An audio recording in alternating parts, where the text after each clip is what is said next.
Hello everyone and welcome once again to Brandao Collection.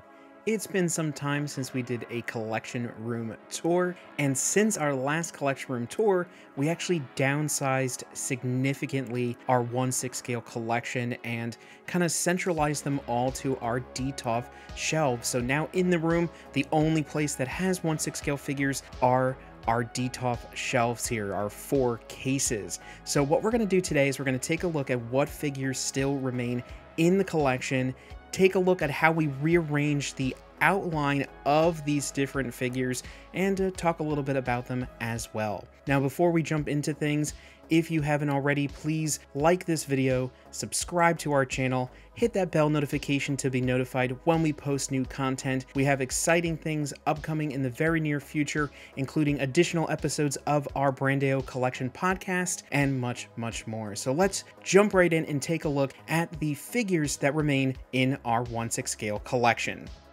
So primarily we kept our Star Wars figures and sold off the majority of our Marvel collection, with the exception of the Spider-Man figures. Since Spider-Man is my all-time favorite Marvel character, I wanted to focus on that. So what I want to do first is actually start with the 3 shelves that go across the 3 DTOFs on the main primary wall. Starting off on the one on the far right, which has some of our Spider-Man figures here, which include the homemade suit, the tech suit from Spider-Man Homecoming. In the back we have some figures from the Spider-Man PS4 game, the first game, which includes the Scarlet Spider and Spider-Man 2099, and even the Miles Morales figure from the Solo PS5 video game. Moving over to the left side, we have our Spider-Man No Way Home display with the integrated suit of Tom Holland. You have Andrew Garfield's Amazing Spider-Man right there front and center, with a space on the right side for the Tobey Maguire figure once that has been officially released. Also going to be in the back there, you'll still be able to see it because it has some space, will be the Green Goblin. Not the full suit, but the kind of more battle damaged version that you see him later on in that film with the Willem Dafoe head sculpt. So I'm excited when both those 2 figures come out. Those will be the only remaining 2 figures I add to my Spider-Man collection.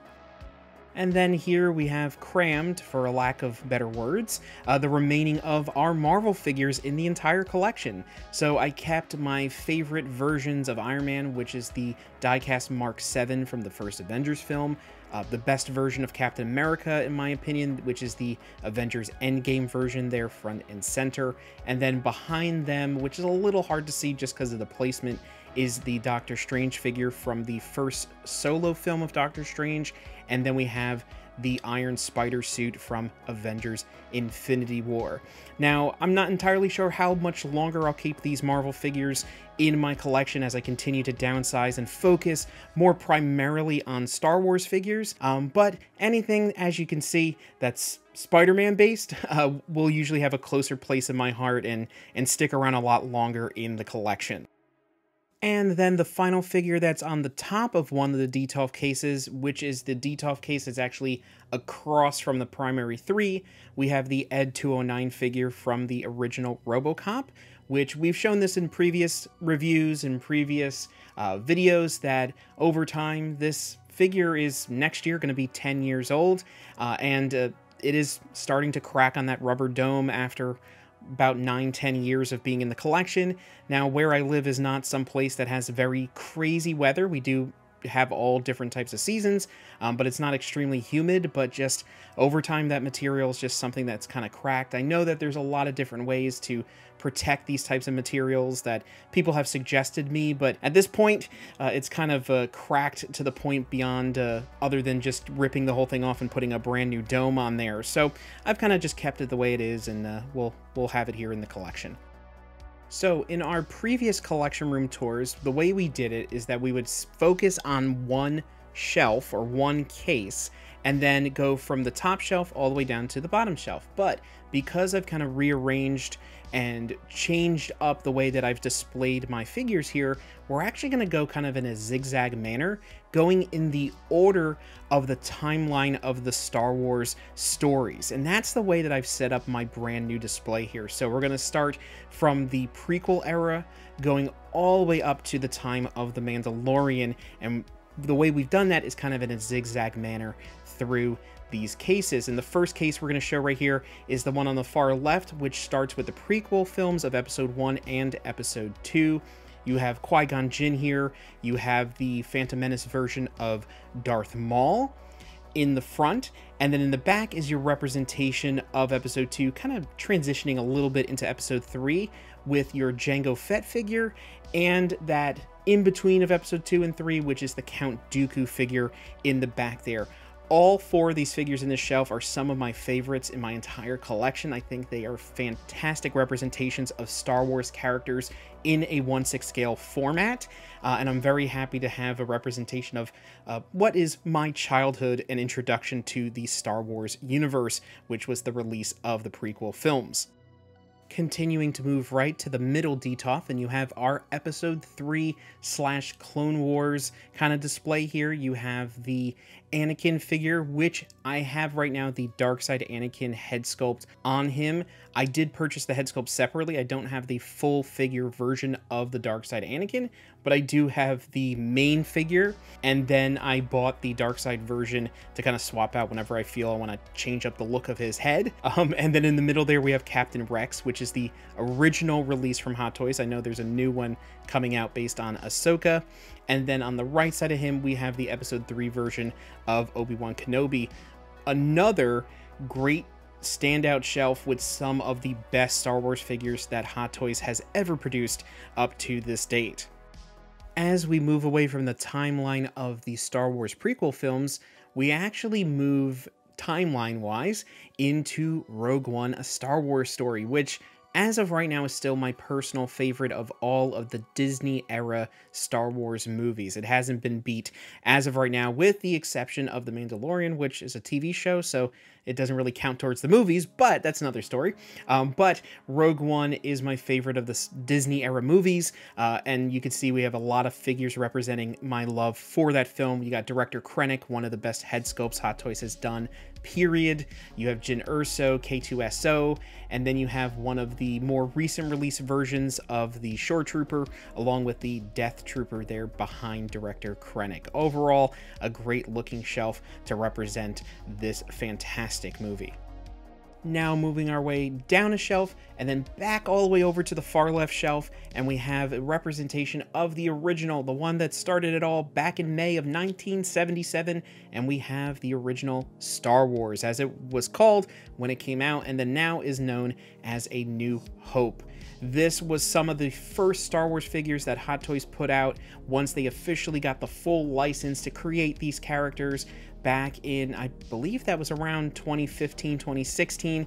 We have the original version of Han Solo and Chewbacca, which to this date are still the best versions of these characters, with the exception of the Force Awakens Han, which I actually have never owned, but I love having these versions. And then we have Luke and Leia there in the front, and then in the back we have the Alec Guinness version of Obi-Wan Kenobi, which right now is the only Alec Guinness figure that Hot Toys has produced, but I still think that head sculpt stands up even with it being almost 10 years old as of this time. We had just too many New Hope figures to fit on one shelf, and we actually moved to the center DTOF to show a transition between the good guys and the bad guys. We have the Sideshow Collectible C-3PO with the Hot Toys version of R2-D2, along with Grand Moff Tarkin and the original first release of Darth Vader created by Hot Toys. I have a couple Darth Vaders in my collection, just he's one of my all-time favorite movie characters, but I want a representation of each of his different costumes from the different times in the original trilogy. We also have in the back there a Stormtrooper, and we have my personal version of a Stormtrooper, the best version in my opinion, the best look, which is the Sand Trooper. So just kind of rounding things out when it comes to our Star Wars A New Hope 1/6 scale collection. And now we actually move over to my personal all-time favorite and what I consider to be, and I believe a lot of people as well, the best Star Wars film ever made, which is The Empire Strikes Back. We have the brand new version of Bespin Luke here, which we did do a review and kind of overview of earlier this year, which you can find here on our channel. We also have the Hot Toys Empire version of Yoda, which comes with two different head sculpts. Right now he's using his kind of meditation head sculpt. And then we have, in my opinion, the best version of Darth Vader that Hot Toys has ever produced to date, which is the Empire Strikes Back version, which comes with a lot of different hands and posability. The buttons light up, his head sculpt kind of, you can see the scarring in the back like he's in his meditation chamber, and it comes with that nice Bespin diorama that, if you do have space to display it, is fantastic to put hand in hand with any of the different Bespin versions of Luke that Hot Toys has made. And then zigzagging our way back to that far left DTOF again to wrap things up for the original trilogy, we have our representation of Return of the Jedi, which includes the Hot Toys version of the Emperor. Then we have the original Return of the Jedi version of Luke by Hot Toys on the right side, and the Return of the Jedi version of Boba Fett on the far left. Now, that is the end of the main shelves with the original trilogy, but we actually have one more shelf that we'll get to shortly that will have some additional original trilogy love. Now moving into the new era of Star Wars with our first shelf of The Mandalorian. This shelf representing the first season of The Mandalorian with the original kind of Durasteel version of his suit that you see right in the beginning of season 1 with Grogu there. That Grogu actually came with the Beskar version of Mando, the original Beskar version of Mando. And then we have IG-11 there on the right side. And one of my great things and great display pieces I have is right next to Mando on the shelf. We have a little plaque that's actually signed by Brendan Wayne, who is the actor who actually is in the suit during the majority of the scenes throughout all 3 seasons of The Mandalorian, and he's also been a part of a lot of other Star Wars television productions, both behind the scenes and a lot of times on camera in different suits. So excited to have that representation here on this shelf. And then the next shelf is actually our Mandalorian shelf representing seasons both 2 and a little bit of 3 in there, even though all of these figures do come from the 2nd season of the show when you look at the boxes. But you have the Beskar version of Mando there with a custom spear that I actually bought off of Etsy by a seller on there. We have Bo-Katan with the Darksaber, which is a Darksaber I purchased off of eBay that was parted out from another figure. Then we have the Ahsoka, the first version of Ahsoka from season 2 of Mando there behind him. That's another figure. We actually did a video here on our channel that you could take a look at some details about that. And then we have the repainted version of Boba Fett from the end of season 2 of Mando. I love the shelf. All 4 of these figures are fantastic. I think Hot Toys really knocks it out of the park with all of the Mandalorian figures across the board, across that whole line. I can't have every single one in my collection, so I gotta kind of downsize it to the ones and the characters that I love the most from a show that overall I've really enjoyed and overall loved all 3 seasons of. Now here we have the remainder of the Star Wars sequel film figures that I kept in my collection. Anything else that I had, I actually have completely sold out of the collection, and right now I've focused on The Force Awakens, which out of the 3 sequel films is the one that I watch the most. I still watch. I think is the best kind of setup. I don't think they fully paid off in the next 2 movies. I do enjoy Last Jedi and Rise of Skywalker a little bit more than most people, but I don't think they live up to the hype and the excitement and just the way that that first sequel film was set up. So I want to have the representation of the one I love the most, which we have here with the original version of Rey and Finn, Kylo Ren still in his helmet, and then of course we have the original First Order Stormtrooper there, and BB-8 sitting front and center. The BB-8 figure actually is from The Last Jedi, but that figure and that character hasn't really changed significantly between films, so it kind of works just having him here with the Force Awakens versions of these figures. I told you we would come back around to the original trilogy, and this is one of my favorite displays in my entire collection, which is this JazzInc's diorama that I purchased about a year or 2 ago, which once again, we have a video here on our channel taking a look at this display. It is incredibly one of those amazing things that I have in the collection. I've always wanted a diorama piece from JazzInc, and I thought, of course, I have to get the Hoth hallway to represent my favorite of the Star Wars films. One of my top 3 all-time favorite films of all time, The Empire Strikes Back. And in there we have the Snowspeeder version of Luke, along with the Hoth version of Leia, which I have mentioned before is actually my personal favorite costume that Leia wears in all of the original films. So I wanted to have those represented here and have a nice display that kind of really sticks out. Even though it's at the bottom of this middle shelf just because of how heavy the display is, it really does stick out and stand out when it comes to one of the centerpieces of my entire 1/6 scale collection. So that is all of the 1/6 scale Star Wars figures we still have remaining in the collection, but we did have one extra shelf open, which on here I put 2 figures in these special acrylic cases. These are figures from just the last few years that Hasbro made in the retro series that they've created, both for a recreation of some of the original, like the name entails, retro versions of the Star Wars characters, along with retro versions of some characters that have been created within the last couple years, which include the Mandalorian. And you can see here, I did get the Mandalorian figure signed by Brendan Wayne and Lateef Crowder at this year's 2023's New York Comic-Con. So this is one of the items that got signed at that event this year, and I have it here in this nice, safe, custom acrylic case, which I think both these figures together, even though they are more recent figures, I think really stand out and really look great, along with also that custom Brandon Wayne Mandalorian patch, which he handed to me when I had a nice conversation with him at New York Comic-Con this year as well. So really excited just how that looks, even mixed in with the rest of the 1/6 scale figures. So other than the main shelves that have Star Wars figures, we do have one remaining DTOF that has a bunch of kind of other random 1/6 scale figures that remain in the collection. The first shelf on the top has remained to be our Johnny Depp shelf. We've talked about this in previous collection tours.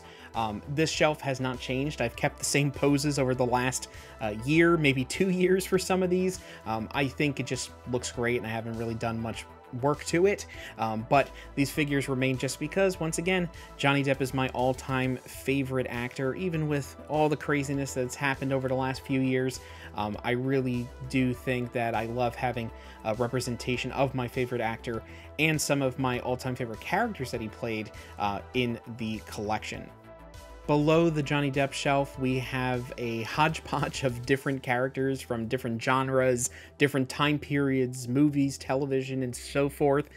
We have the 2013-2014 version of Robocop, the die-cast version from the original film, which is one of my all-time favorite figures in my collection. Next to him, we have the 10th Doctor from Doctor Who, David Tennant, who, if you are a Doctor Who fan, most people put the 10th Doctor pretty high, and I think his actual recent return as the 14th Doctor was really, really great and nice to see.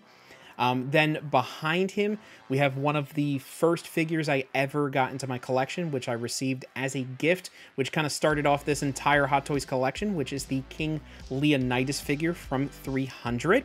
And then behind Robocop is the battle damage version of the T-800 from Terminator 2 Judgment Day. One of, if not, kind of in the top maybe 3 at least, head sculpts that Hot Toys has ever produced, even though, once again, this is another figure that's probably about a decade old at this point. It's somewhere around there. It came out roughly around the time when I first initially got into collecting Hot Toys officially with my own personal money, which is about a decade at this point. So it's great to see that this figure is held up that long in the collection. And T2 was also the first R-rated movie that I ever watched in full. Robocop was the first one that I watched the first 10 minutes or so, up until the time Ed 209 killed that guy in the boardroom, and then it got shut off. But T2 was the first R-rated movie I watched fully, so it has a special place to me to keep all these different figures here on this shelf. Here we have the only shelf that is actually occupied by only one figure, which is the Pennywise figure from the It films. Now, this figure specifically says it's from It Chapter 2, but he's got the same look across 2 of the most recent films over the last few years. I love this representation and this design of the Pennywise character, so I also wanted to jump on Hot Toys creating a horror movie figure, which is actually very rare. So I think they did a fantastic job. I know some other high-end companies are producing Pennywise figures that look amazing, that add even more crazy features than even Hot Toys was able to provide here. But this is a great deluxe figure with the costume, with the head sculpt, that balloon, and then that extra head sculpt, and even the gutter display that it comes with, where you can put that extra head sculpt to give you those different looks, and able to create this full diorama that can take up an entire shelf without having any other figures there to represent with him. And then to wrap things up on all of our DTOF shelves, we have our horror movie shelf, which is another shelf that's crammed, but has some of my favorite horror movie icons in here. We have the Sam figure front and center, which is a figure we did a review earlier this year on. One of the kind of underrated figures, in my opinion. It comes from another company called Trick or Treat Studios, which has produced some other great figures, such as the Michael Myers figure that's on this shelf. We have the Sideshow Collectibles version of Freddy Krueger, my favorite of the 80s slasher characters. We have my custom Jason that I made about 10 years ago with mixed parts and paint and all that type of stuff. We have the Nun, which is a figure that's actually made by QMX, which is another kind of third-party company that has the license for the Conjuring movies. But I think this figure looks amazing considering it's not Sideshow Collectibles, it's not Hot Toys. It still really stands out as very creepy.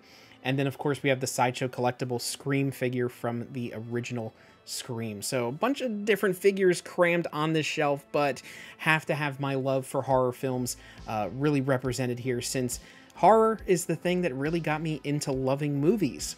Even though I focus on Star Wars and Marvel and a couple other things, at the end of the day, horror films are the thing that really, as a kid, got me into loving the art of making movies and all those things. So I gotta have at least a little bit of a representation of that here in my collection. Kinda on the far wall behind my desk, actually, and behind the last DTOF we talked about, which is our graded comic book wall, and has some other comics mixed in there as well.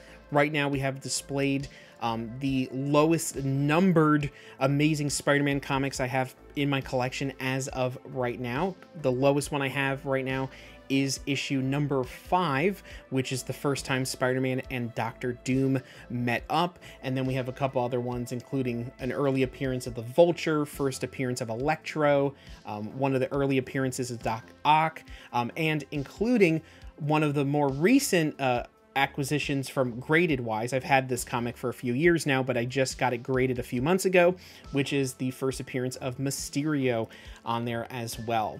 Right below the graded comics, I do still have my signed Hot Toys box from the cast of the original Back to the Future films with the Marty McFly Hot Toys figure there.